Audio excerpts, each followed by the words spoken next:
Today we're going to be talking about the reality show known as the U.S. presidential elections. And we're going to talk about some of the issues surrounding the elections or selections or whatever we want to call it. Miss Cynthia McKinney, Miss Dr. Cynthia McKinney, how are you? Well, I'm doing fine. I think it's late at night where you are, but it's the afternoon for me, and it's bright outside, and so I'm ready to share my ideas. Well, I'm glad to hear that. Yeah. Well, first let's start with Hillary Clinton. A lot of people are seeing that she's coming off of the heels of the so-called first black president, Barack Obama. She could possibly be the first woman president, Hillary Clinton. She is a former first lady, current secretary of state. Who is Hillary Clinton? What is her history in particular in Haiti as well as in Rwanda, as well as anywhere else on the planet where she is causing problems? And can you tell us a little bit about who this woman is that they are pushing to be the leader of the quote unquote free world? Yeah, well, I just finished writing something about Hillary Clinton. The name of the piece is, or at least for the time being, the name is Loose Lugs, Lose Elections. Are the wheels falling off Hillary Clinton's campaign car? So basically, what I'm talking about is how you can have this person running for president of the United States with so much, how can I say, baggage at the same time. And the media basically are just basically hiding the more, how can I say, neutral aspect of the Clinton campaign. By that, what I mean is the secretary or the former secretary hasn't had to answer one question about Haiti. But what is the Secretary of State's legacy in Haiti? One, the theft of a presidential election in 2010, in which her chief of staff, literally, according to the leader of the Presidential Election Commission in Haiti, her chief of staff called out the wrong name, setting up the stage for a fraudulent president to be sworn in Haiti. That was point number one. Then point number two is Secretary Clinton's brother, after the fraudulent Haitian election, ends up with a gold mine. He ends up with a contract to mine gold in Haiti, which is beyond all comprehension because the Haitians have always said that they weren't going to mine any gold. They wanted to fight and get their gold back from the U.S. that stole their gold during an occupation during the early 1900s. And not since then has Haitian gold been touched. But not so with the Secretary of State, and not getting one question about the relationship between her brother and the gold that belongs to the people of Haiti. That's Haiti. Now, we haven't even gone to Libya, and of course, Libya doesn't even exist as a functioning state, and that has everything to do with the tenure of Hillary Clinton when she was Secretary of State. Not only is Libya not functioning as a state, but we also have the murder of the U.S. ambassador to Libya, and Hillary Clinton hasn't had to answer for that, assume responsibility for what happened in Benghazi, let alone what is currently going on in Libya, and that was going on in Libya while she was Secretary of State. So we've got these faux pas that have resulted in Libya, Cote d'Ivoire, Haiti, Rwanda. I mean, how far back does one have to go? Well, Rwanda is actually under Bill Clinton. But the question I would ask from Hillary Clinton's tenure as Secretary of State is, and the Obama administration is, are you better off today than you were 8 years ago? And I dare say the answer for everybody is a resounding no. What do you think about this Trump mania that is taking over white America, where they are following the racist rants of Donald Trump and him being the front runner for the Republican Party? What does that say about America? Well, it probably says that there were some very savvy people who met in a back room someplace and decided that they were going to throw a monkey wrench into the 2016 campaign. I don't see Donald Trump as being any significantly different than Hillary Clinton. Didn't I just recount the, not attributes, but the policies of Secretary Clinton? Weren't they devastating for people in Africa, people in Asia? The policies of Barack Obama devastating for people in the United States? What's the difference? Right. Either you talk about it out loud, or you live it every day, and you live it quietly. But what's the difference? Right. You recently wrote an article on the Electoral College. Many of the people listening to the Block Report know very little about the Electoral College. Can you tell them the history as well as the function and how people are inducted into the Electoral College in the United States? Well, the electors are actually elected, and the electors are also the voters. The language is somewhat kind of confusing.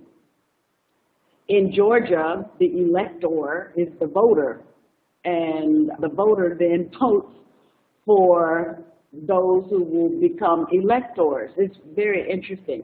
Well, anyway, but the history of the Electoral College is that the founding fathers didn't want the average ordinary people to gain too much power in the realm of policy.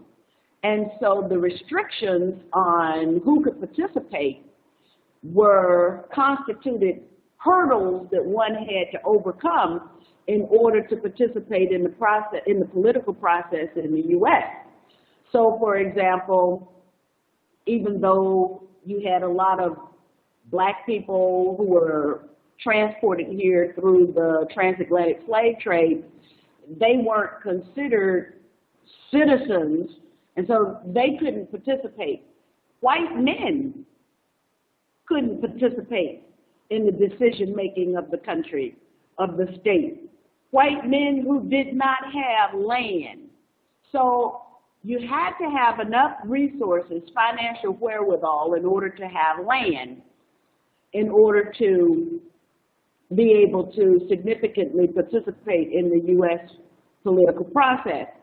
Not only that, if you were a woman, then that was too bad, you didn't count. And so the Electoral College has its origins in this idea of who counts and who doesn't count.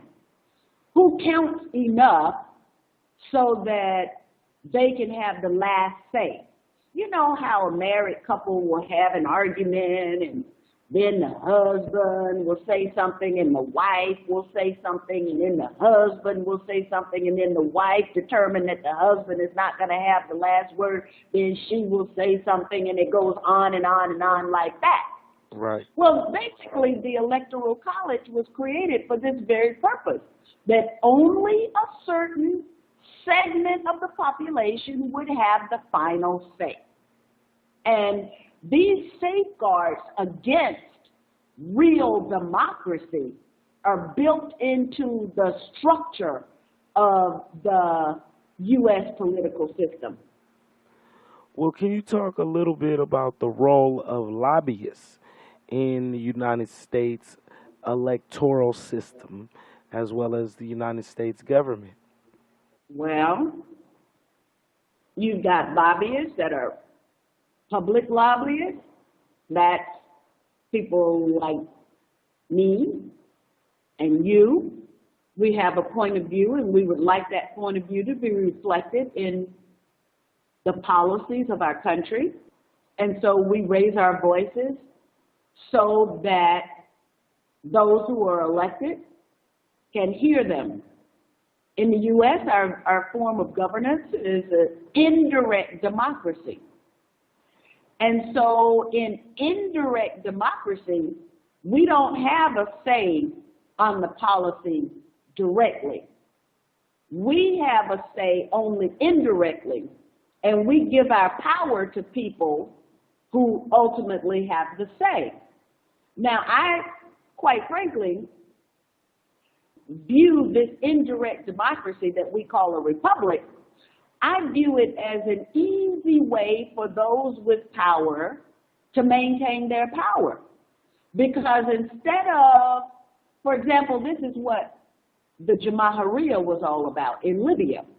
Libya's Jamahiriya was not an indirect democracy, it was direct democracy.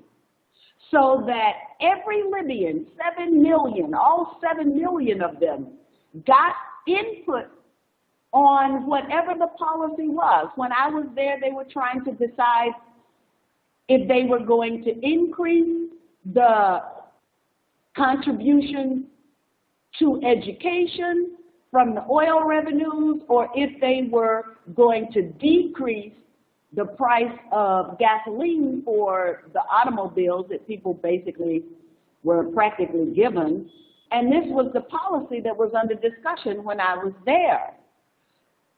Every Libyan had 2 places in which they would voice their opinion. That was with the tribal council, and that was at their place of work. Cuba has a similar kind of hybrid representational system, but the Libyan Jamahiriya was almost a pure form of direct democracy until it was tampered with by outsiders who wanted to get their hands on oil, and they didn't want the 7 million Libyans to have anything to do with the decision making.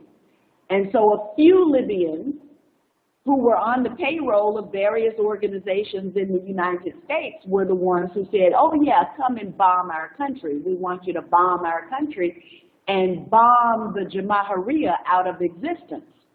So this indirect democracy that we have in the United States actually steals our voice and our power, and then we hand it over to these people who are influenced by lobbyists. As I said, there are public lobbyists, but the most pernicious type of lobbyist is a private lobbyist. Those are the corporate lobbyists. And so all of a sudden you've got these fancy cell phones, smartphones you call them, and you've got these games, Xbox and PlayStation, and all of a sudden you find out, well, the mineral that I need in order to make all of these electronic gadgets work is located, 80% of it is in Democratic Republic of Congo. Well, now, I'm not going to engage in fair trade with the Congolese people so that I can have access to their coltan. I'm just going to steal it. And so then all of a sudden I introduce a bill that says, no, the United States cannot import coltan from Democratic Republic of Congo.